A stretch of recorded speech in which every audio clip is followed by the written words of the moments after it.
नमस्कार, ओम नमः शिवाय। तो हम आज जानेंगे कारक ग्रह एवं भाग्य उदय की जो अवधि होती है ग्रहों की, वो कब होती है। देखिए, जो भी ग्रह होते हैं उन सब के ग्रहों की जो भाग्य उदय की अवधि होती है, एक जो उम्र होती है, वो हर ग्रहों की डिफरेंट होती है। तो पहले हम ये जानेंगे कि कौन सा ग्रह किस चीज़ का कारक है। तो जैसे मंगल है, मैंने पहले ही लिखा हुआ है यहाँ पर मंगल। मंगल जो है वो ऊर्जा का कारक है। अगर किसी भी कुंडली में मंगल अच्छी पोजीशन पर है तो वो व्यक्ति ऊर्जावान रहेगा। यदि किसी भी घर में है, किसी भी भाव में है, ऐसे भाव में है जहाँ पर वो मजबूत है, तो वो भरपूर तरीके से वो अपनी चीज़ दिखाएगा। बेसिकली जो मंगल है वो ऊर्जा का कारक माना जाता है। शुक्र जो है वो सुख सुविधाओं का कारक माना जाता है। जिसका कुंडली में शुक्र मजबूत रहता है, उनकी जो सुख सुविधाएं होती हैं अच्छी होती हैं, लग्जरियस लाइफ जीते हैं वो लोग।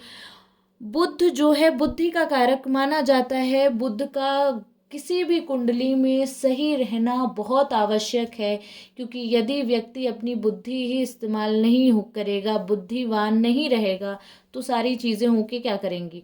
चंद्रमा मन का कारक माना जाता है। चंद्रमा का कुंडली में रहना, सही पोजीशन पर रहना बहुत आवश्यक है, क्योंकि दोस्तों चंद्रमा जो है आपकी मन की स्थिति बताता है। आप गंभीर हैं, चंचल हैं, तो चंद्रमा जो है मन की स्थिति बताता है, मन का कारक माना जाता है। सूर्य पिता का भी कारक होता है और आत्मविश्वास का कारक माना जाता है। बुध अभी मैंने बताया बुद्धि का कारक होता है। अब बचे ये गुरु और शनि। गुरु जो है ज्ञान का कारक है और शनि कर्म के कारक हैं। मतलब यदि कोई व्यक्ति है, उसकी कुंडली में शनि मजबूत अवस्था में बैठा है, तो उसकी बाकी ग्रह चाहे जैसे भी हों, लेकिन अगर व्यक्ति संघर्षशील है तो शनि कर्म को देखता है। अगर आपके कर्म अच्छे रहे तो शनि उसका फल जरूर देगा। तो हमने ये कारकत्व पढ़ा आज ग्रहों का। अब हम जानेंगे अगली चीज जो है कि ग्रहों की जो अवधि होती है किस चीज की, भाग्य उदय की। जैसा कि दोस्तों मैंने बताया आपको कि जो चार्ट होता है उसमें नवम भाव भाग्य का होता है, ठीक है।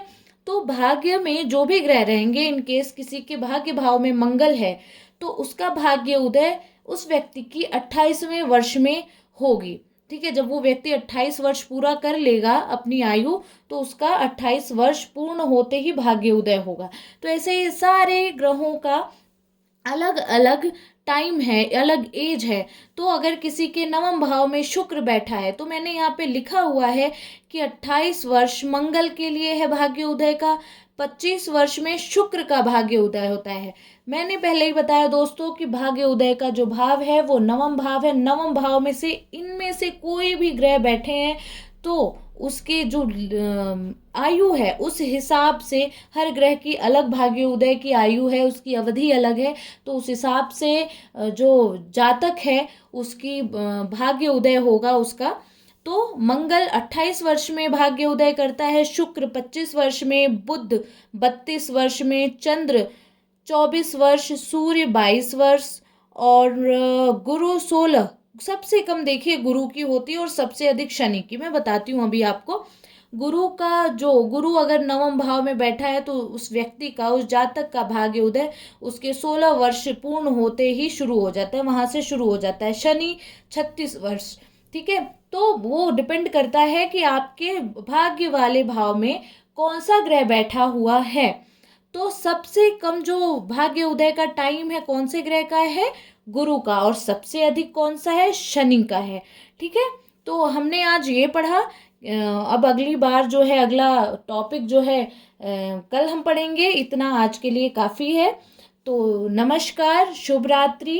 अब हम कल मिलेंगे। और अगर आपको मेरी वीडियो अच्छी लगती हो, आपको कुछ उससे सीख मिलती हो, तो आप प्लीज़ इसे सब्सक्राइब और शेयर करना ना भूलें। शुभ रात्रि।